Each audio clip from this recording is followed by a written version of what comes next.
Hello, and welcome back to Wine 101 on the road. This is your host, Scott Sullivan, and today we've brought you to a real flagship winery in the Verde Valley, Alcantara Vineyards.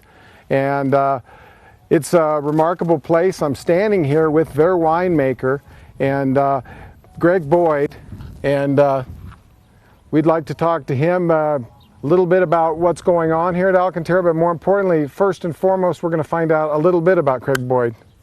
Thank you. Glad you guys came. So I've been in Alcantara now for just over 6 months, and was here in 2012 as a consulting winemaker for them. Then left for another winery for about a year, and just really liked it when I was here the first time. Really enjoyed this area. The people that own it, Barb and Bob, are tremendous people. Just really enjoyed them, and so when the opportunity came to come back, I said yes. But I've been in the business 25 years now. Came out of UC Davis with a master's degree in winemaking. And actually back then there was no winemaking program, so it's technically a Master of Food Science specializing in enology, which just rolls right off the tongue, doesn't it? And bounced around, spent most of my career in California. I've also made wine in South Dakota and New York. Wow. So I get around. Yeah, New York's up and coming, aren't they? Yep, yeah. So you're here at Alcantara, and the first thing I want you to notice is in the background here, you've got these beautiful cliffs, some of which are belong to some ancient Indian tribes. There's some caves there with some different artifacts and so forth along here. And right in front of those cliffs, you can't see it, but we have the confluence of two all year-round Arizona waterways. One being the Verde River, or the start of it, the headwaters, and then we also have Oak Creek. They come together here, and this is the confluence of those two before the Verde continues down to Phoenix and beyond. So with that in mind, these estate vines have a unique terroir, a unique mesoclimate, and what can you tell us about that? Well, the most distinctive thing about this site is probably the soil. And you can see from the cliffs there's a lot of white, so there's a lot of limestone. It's very calcareous, very alkali soil, which can play havoc on the pHs. We have to watch that pretty carefully. We do acidify periodically. It also is it drains well, which is good. Bad for erosion because soil doesn't hold any moisture. But it also it's low in nutrients, so we have to be very careful and watch that. It's a unique spot down here. I mean, when you drive in on the road, you'd never guess that this was down here. You'd think you're about to drive off a cliff somewhere as you come in here. But it's a unique spot. We've got 12 acres right now with a whole bunch of different varieties. One thing that's very important for not just here, but for pretty much every wine growing region, especially in Arizona though, is the rootstock selection and the selection of the variety that you're going to plant. And there's some experimental plantings that were done here, so including those, we have about 20 different varieties planted total. Okay. And there have been some experimentation with rootstock, but we always keep going back to the same two. Okay. And those rootstocks, where do you have them grafted? So you decide you're going to do Syrah, but you want to make a rootstock that matches the soil. Correct. So you have to graft those together. Where do they take place? Where do the plants come from? That's all done in the nurseries. There's a real art to that. Yeah. And to do it ourselves wouldn't be cost effective. It'd take an awful lot of time. We'd have a huge failure rate. But they do it at the nurseries, and then they ship us the vines as dormants. Okay. And then we stick them in the ground. This is what happens. So you got 12 acres under vine. Or what? How many varietals? About 20 right now. 20. So, yeah, and there is plan. The total property is about 87 acres, and the plan is to expand our vineyards. And we're kind of kicking around ideas on what we might want to expand, what we already have, or what we might want to add, different varieties. And I want to do some weird stuff. I want to do some, Albarino, Vermentino, maybe, stuff like that. The people's little less mainstream stuff. Sure. And so the main varietals that you're producing now, what would you say? Number one's Merlot. We have a lot of Merlot planted here. We've also got Zinfandel, we've got Cabernet, we've got Mourvedre, which is what we're standing in here, and the white Sauvignon Blanc. We've got Pinot Grigio, which actually does pretty well here. We've got some Muscat planted. We've got some Petite Syrah. It goes on and on and on. So this is actually the vineyard. We're going to go into the winery in a little bit and show you the barrel and tank room, and then we also have the property tasting room, which overlooks the whole operation. So it's really a self-contained estate, and it's quite nice. Located somewhere about midway, a little further south between Cottonwood and Verde Valley, off 260. you really, if you're doing the Arizona wine thing, you should make a point of stopping here. This is one of the only vineyard and winery setups on the west side of the water. A few others that we visited and stuff, they're all on the east side. So it's got its own unique character and quality. Yeah, and we do it all here. We do it from the grape all the way through the bottle, 100% estate. 100% estate. So now, what is your what's doing well now? We're midsummer, so hard to tell. But what do you think? What are you excited about? Everything looks pretty good this year. Crop, they had a little difficulty last year with the vineyard, but they've responded nicely. The Mourvedre may be the one example. It doesn't look like it responded quite as well as some of the others. But you know, right now the Syrah looks very good. Zinfandel looks good. Merlot looks very good. So I'm just excited about them all. That's fantastic. So we've got this little hole here where this valley is, where the water is. How does that affect? This is very hot in the summer, but how does that affect cool breezes or anything? What's the climate here on a day-to-day, year-to-year basis? Well, it does get warm. It's not as hot as the valley, obviously, up here. And we get a nice cooling at night. We tend to get the airflow coming down this way towards the river, and it really the diurnal temperature swing, which grapes love, is pretty significant here. You know, we'll see it swing 30 or 40 degrees. In this spot, and that's grapevines. That's very important for grapevines. They like that.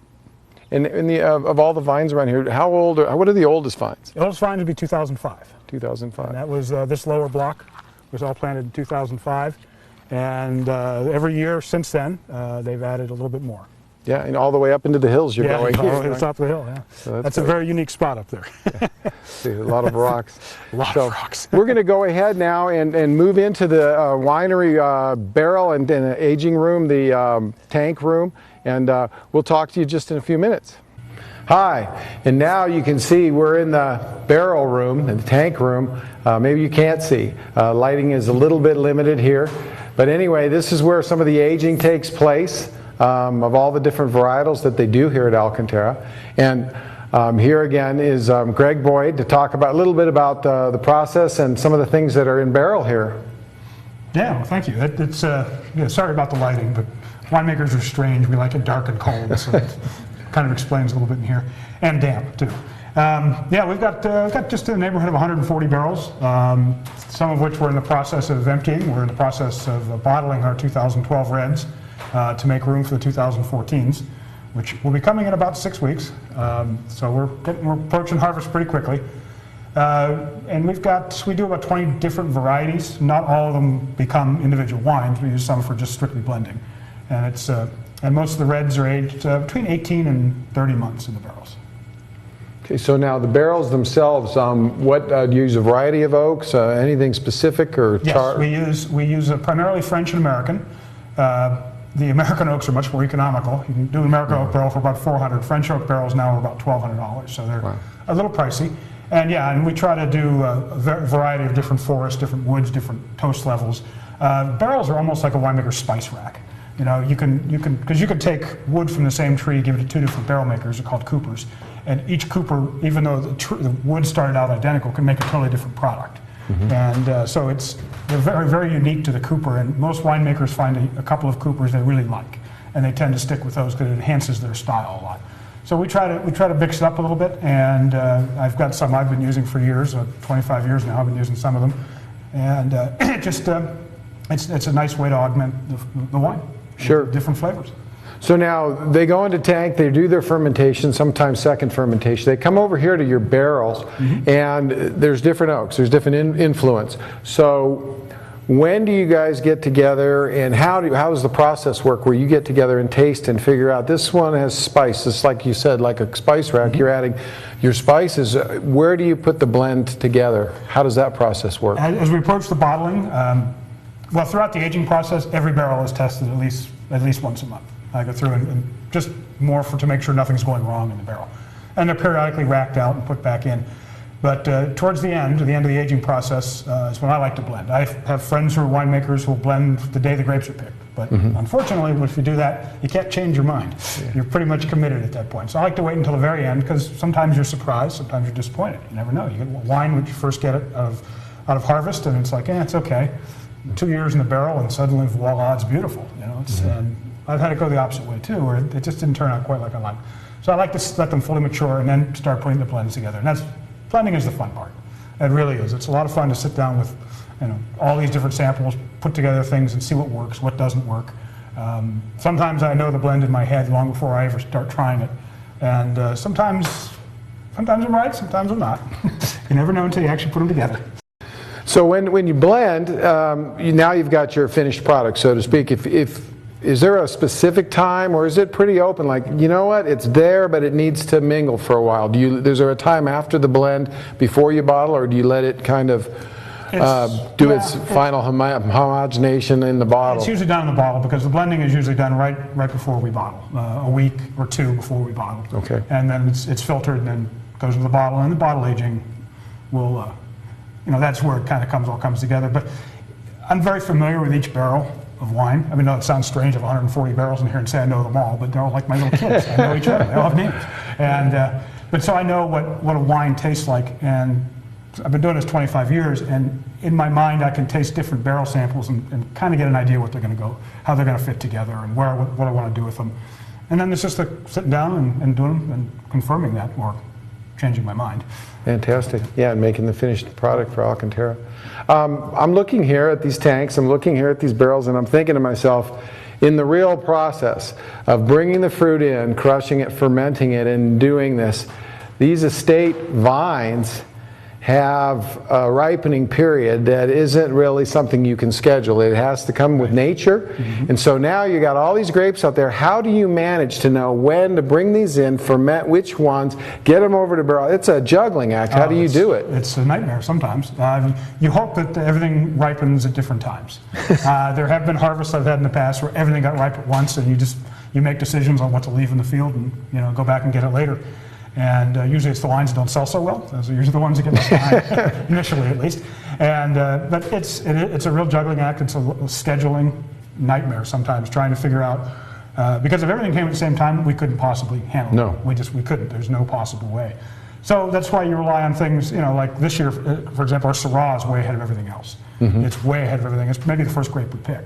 The Cabernet is way behind. So there could be 6, 8, 10 weeks between those two being picked, sure, which is great, because by the time, once we get the grape in here, we can usually get it into the barrel to start the aging process within 2 or 3 weeks. Okay. So if we can keep turning them over and keep getting them into the barrels, getting them out of the way, life's much easier. Yeah, no doubt. So you get those in, you bring them in, and then I was wondering, you talked about which time they ripen. Now, what about a particular varietal, or say a block of Syrah, for example? Mm-hmm. Do you pick certain ones when they're ripe and then leave some hanging and come back a few days later? Or, is that something you do on some of the wines? Sometimes. Okay. Sometimes. You'll read about some wineries where on the back label it'll say, yeah, we only picked every third cluster on the north side of the vine on a Tuesday afternoon, things like that. But yeah, it's usually done for marketing reasons. Okay. If there's a lot of uneven ripening, yes, we will go through and do that. It's not very common. Zinfandel, it happens quite a bit. Mm-hmm. You'll get green and ripe clusters hanging next to each other sometimes with Zinfandel. It's a little flaky, but usually they pretty much get ripe uniformly. Mm-hmm. There are some exceptions, of course. If you've got a great deal of variation in the vineyard, like you've got a high point and a real low point, sometimes the high point will get riper faster than the low point, in which case you go through and you pick the high point.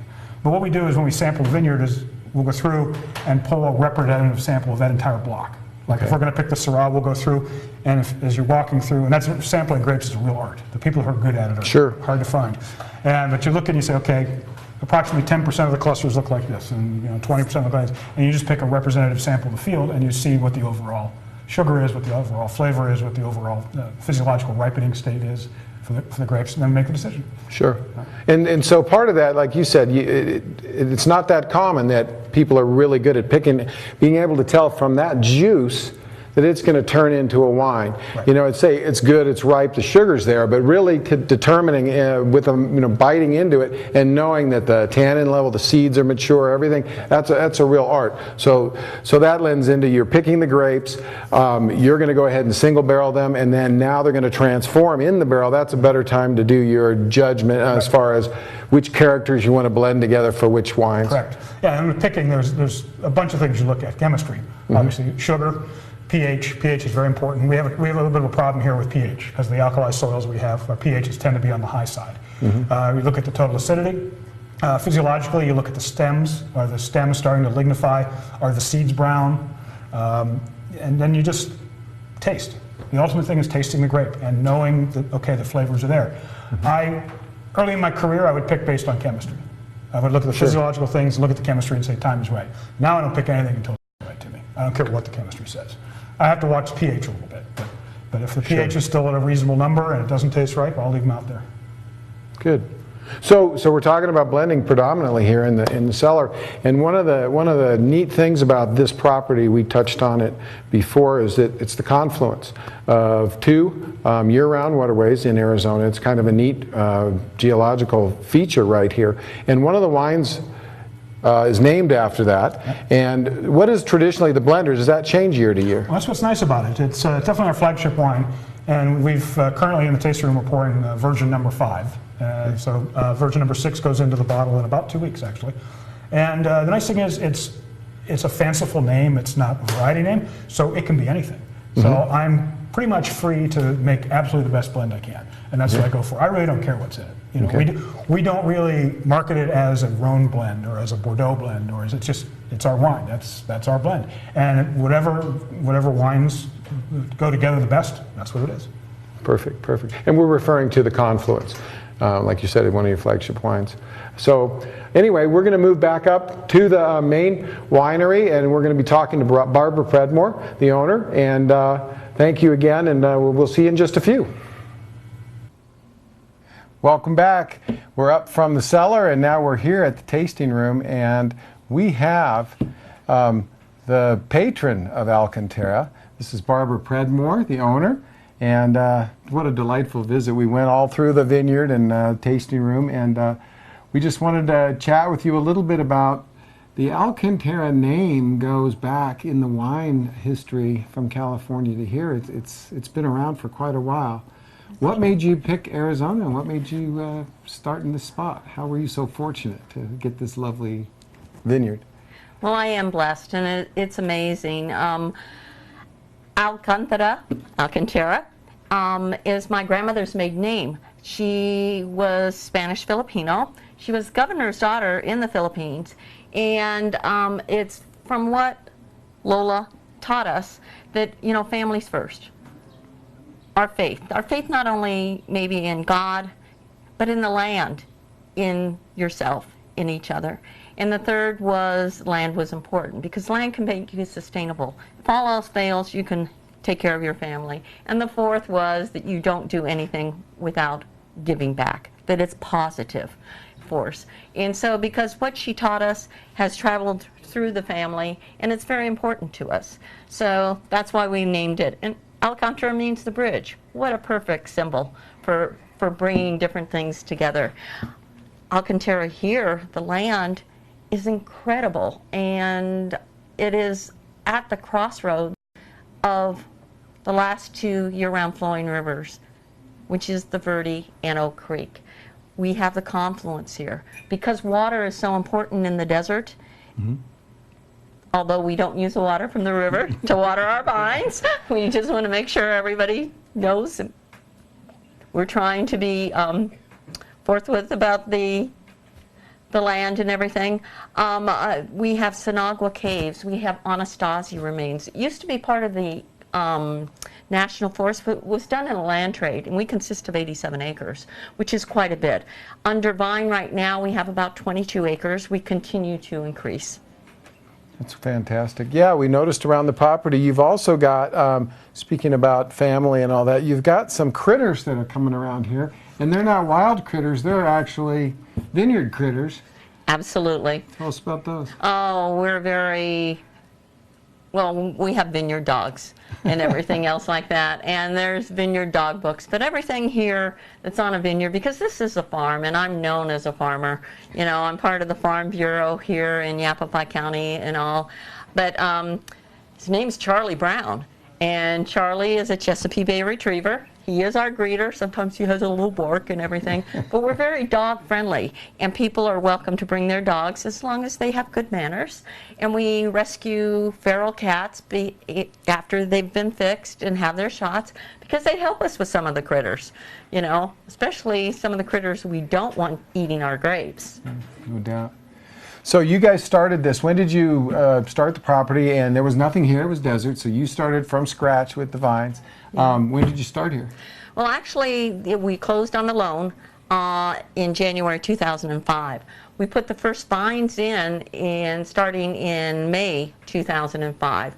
And the vines came from different nurseries in California, where the Californians and different people get their vines. They're grafted on rootstock. What does that mean?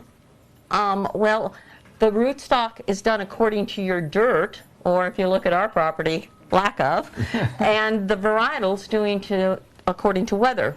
So we did a lot of testing before to put a vineyard in, and really looking at the amount that we invested in on this. This is another friend of Charlie's that comes and visits.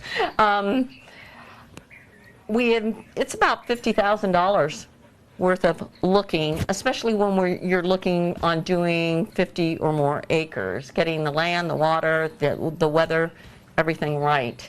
And so we brought crews in from California for the first part, and that was like 6+ acres. Merlot, which we've been touting, because we took some medals in both the Finger Lakes area and also in the LA International Contest, 100%, but our largest block of grapes. So we started planting, and we keep increasing. This tasting room and everything was opened in December 2006. And as if you look around, and we're about the experience, our experience of the relationship, not only with the wine, but where we are.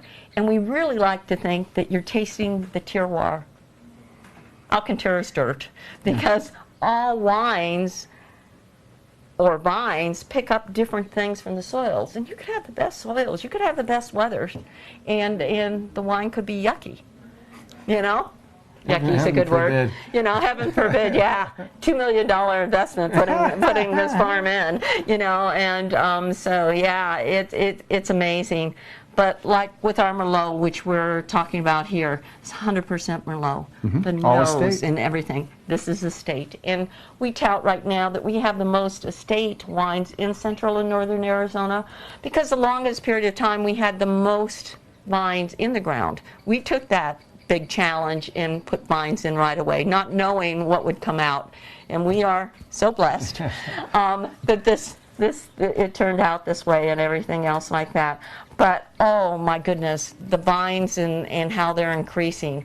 Not only am I a part of the Farm Bureau, I'm very much a part of the Wine Consortium, and we try to help people get involved in this industry. Sure. We really, I mean, grapevines and growing grapes for farmers, and farmers help each other out. No doubt. I've been coming here since they started, and actually this Merlot, it's funny because it gets better each year.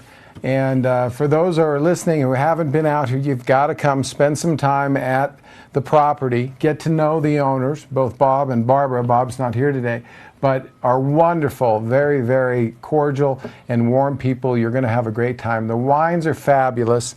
They have a rafting company that does tours along the Verde, and literally they put in a road so that would help their egress out of the water. So you start upstream, you end up down here at a vineyard.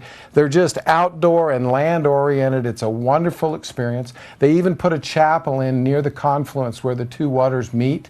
And so if you want to get married, renew your vows, those types of things, that's the family-oriented viewpoint and the whole feel that you have here when you come and try these wines. But this is one of the great wineries in central Arizona, and we hope you come and enjoy. I'd like to thank Barbara. I'd like to thank her husband, Bob, as well. And also, we had a great time talking with Craig, and hopefully we'll see you down the road.